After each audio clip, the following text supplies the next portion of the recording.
میں ایک چیز آپ کو دکھانا چاہتی ہوں اور پھر میں بتاؤں گی کہ میں کیوں دکھا رہی ہوں. یہ دیکھو جیل کا، پھر کہتے ہیں جی ایئر کنڈیشن لگا دو جیل میں، اب ٹی وی چاہیے جیل میں. 80% پاکستانیوں کے پاس تو ایئر کنڈیشن ہی نہیں ہے. آدھی پبلک تو خوشی سے جیل میں جائے گی اگر ان کو ٹی وی بھی مل جائے، کھانے بھی مل جائے، ایئر کنڈیشن بھی مل جائے. سزا تو نہ ہوئی ہے. واپس جا کے میں یہ ٹی وی شیوی تو جیل سے نکالوں نا. میں ایئر کنڈیشن بھی اس کو ہولڈ کرو. 6 گھنٹے میٹنگ چل رہی ہے. ڈاکٹر کہتا ہے کہ میں واپس جا کے، آئی تھنک امریکہ میں یہ سپیچ اس نے کی تھی، کہ میں واپس جا کے اس کا جیل کا ٹی وی بھی پھکواؤں گا نکال کے اور اس کا اے سی بھی اترواؤں گا. آج اللہ تعالیٰ کے فضل سے نواز شریف پھر اقتدار میں ہے. اس کی بیٹی چیف منسٹر ہے، اس کا بھائی پرائم منسٹر ہے. لیکن دھیان سے سننا میری بات، لیکن آج تک حلف اٹھا کے کہہ رہی ہوں آپ کے سامنے، اللہ تعالیٰ کو حاضر ناظر جان کے کہہ رہی ہوں، آج تک نہ میں نے کبھی سوچا، نہ نواز شریف نے کبھی سوچا، نہ شہباز شریف نے کبھی سوچا کہ اس کا اے سی اتروا دوں، اس کا کھانا بند کر دوں، اس کا ٹی وی بند کر دوں. کبھی یہ خیال بھی نہیں آیا. بلکہ نواز شریف نے ایک دن کہا کہ اس کا ایک اے سی ہے، اس کو 2 اے سی دے دو، اس کو تکلیف نہیں ہونی چاہیے. جس شخص نے مجھے جیل میں ڈالا تھا، میں پاکستان کی پہلی خاتون تھی جو سیاست میں نہیں تھی، لیکن اس نے مجھے جیل میں ڈالا. نیب میں جب مجھے جیل میں ڈالا تو نیب کے پاس خواتین کو رکھنے کی جگہ نہیں تھی، کیونکہ میں پہلی خاتون تھی جو نیب کی جیل میں جھوٹے الزام میں بند ہوئی تھی. ان کو ایک کمرہ خالی کرا کے مجھے اس میں رکھنا پڑا کیونکہ ان کے پاس خواتین کی جیل نہیں تھی. آج اسی مریم نواز کے پاس، اللہ تعالیٰ کا کرنا دیکھو، یہ اڈیالہ جیل میں پنڈی میں پنجاب حکومت کے پاس ہے. لیکن میں نے کبھی نہیں کہا کہ اس کو کھانا نہ دو، اس کو یہ نہ دو، اس کو وہ نہ دو. اچھا کھانا کھاتا ہے تو مریم نواز شریف کو خوشی ہے، مجھے کوئی پرابلم نہیں ہے اس سے. اب دکھائیں آگے ذرا، دکھائیں. یہ بھی بیماری ہوگی اس کو، یہ بھی بیماری ہوگی اس کو، یہ بھی بیماری. اب ہم سارے بیٹھے پریشان سن رہے ہیں کہ اتنی بیماریاں ایک آدمی کو ہو سکتی ہیں. جب وہ اس کی ساری بیماریاں بتائیں تو میں دیکھ رہا تھا وہ کیبنٹ میٹنگ میں شیرین مزاری ہماری ہیومن رائٹس کی جو منسٹر ہیں، اس کی ایک سیکنڈ، کیا کہہ رہے کہ نواز شریف کی بیماریاں دیکھو؟ تو میں نے دیکھی ایک لمبی لسٹ تھی بیماریوں کی. مجھے بتاؤ کسی کی بیماری کا ایسا کبھی مذاق اڑانا چاہیے؟ آپ پالیسی پہ اختلاف کر سکتے ہیں، سیاسی اختلاف کر سکتے ہیں، لیکن سیاسی اختلاف کو آپ ذاتی دشمنیوں میں نہیں بدل سکتے. آپ لوگوں کو یہ نہیں کہہ سکتے کہ اگر آپ کا کوئی سیاسی مخالف ہے یا اس کے پولیٹیکل ویوز آپ کے ساتھ کلیش کرتے ہیں تو آپ گردن سے پکڑ کے اس کو گھسیٹو، اس کی بیماری کا مذاق بناؤ، اس کی بیوی کی بیماری کا مذاق بناؤ، اس کی بیٹی کو جیل میں ڈالو. یہ آپ نہیں کر سکتے، اور یہ میرے بچوں آپ کو نہیں کرنا، یہ کبھی نہیں کرنا.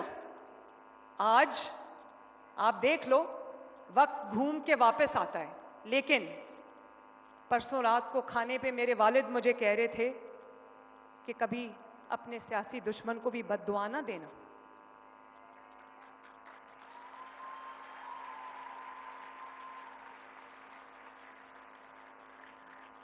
آگے چلائیں ذرا پلیز.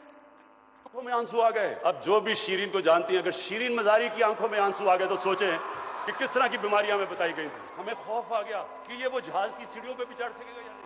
تو میں نے وہ ڈاکٹرز کی رپورٹ اپنے سامنے رکھ لی، تو اس میں تو کہا تھا کہ مریض کا اتنا برا حال ہے کہ کسی وقت مر سکتا ہے. رپورٹ میں بیماریاں 15 تو بیماریاں بتا دی. ہارٹ بھی برا ہے، کڈنی بھی بری ہے، ڈائبٹیز بھی ہے، پتہ نہیں اور بھی کیا ہے، اور پھر پلیٹلیٹس. یہ بھی ہم نے نئی چیز سیکھی تھی، پلیٹلیٹ. یہ جو شکل تھی، یہ شکل جب شیرین مزاری نے دیکھی تو تب بیچاری کی آنکھوں میں جانتے ہو یہ جو شکل تمہیں یہاں عام جیل کے اندر ڈالیں گے. بند کرو. یہ جو چہرہ میرے والد کا دکھا رہا ہے، یہ جانتے ہو کب کا ہے؟ جس دن میری ماں کی وفات ہوئی تھی اس دن کا چہرہ ہے ان کا، اور یہ وہ دکھا رہا ہے اسکرین پہ. میں صرف ایک بات آپ سے کہنا چاہتی ہوں، جو یہ کر رہا ہے، جو اس کی جماعت کر رہی ہے، وہ آپ سب نے نہیں کرنا.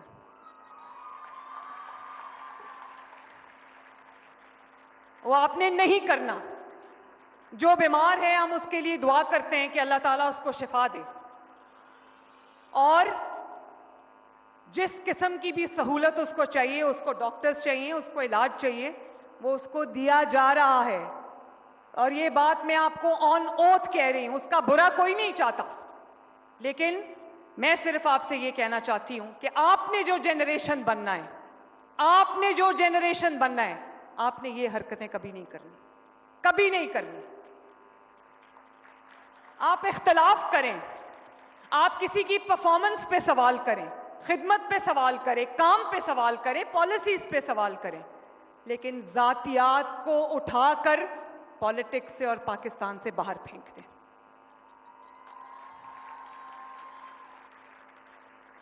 جھوٹ کو, بہتان تراشی کو, الزام کو اٹھا کر سیاست سے باہر پھینک دیں. انتشار کو, فتنے کو, گھیراؤ جلاؤ کو, آگ لگانے کو اٹھا کے پاکستان سے باہر پھینک دیں.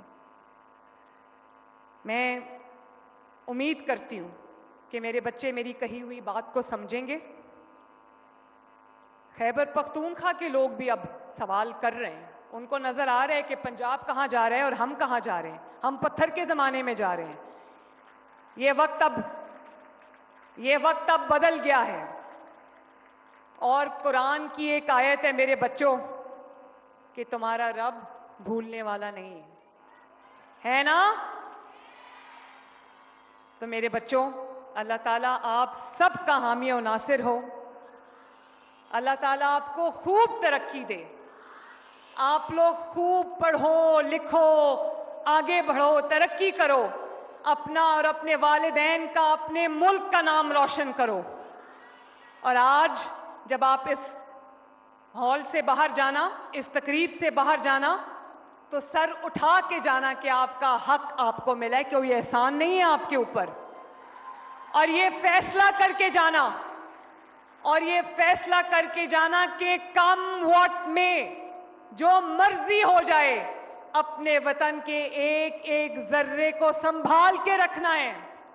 اپنے وطن میں انتشار نہیں کرنا, اپنے وطن میں دنگا فساد نہیں کرنا, اپنے وطن کی املاک کو, لوگوں کی املاک کو, اپنے وطن کی بسوں کو, گرین بیلٹس کو آگ نہیں لگانی. اپنے وطن کی حفاظت کرنی ہے, اپنی جان پہ کھیل کے اپنے وطن پہ آنچ نہیں آنے دینی. وعدہ؟ اللہ تعالیٰ آپ کا حامی و ناصر ہو. میرے ساتھ مل کے ایک نعرہ لگانا. میں 1 2 3 کہتی ہوں, میرے ساتھ مل کے نعرہ لگانا. Pakistan! Thank you very much. I love you all.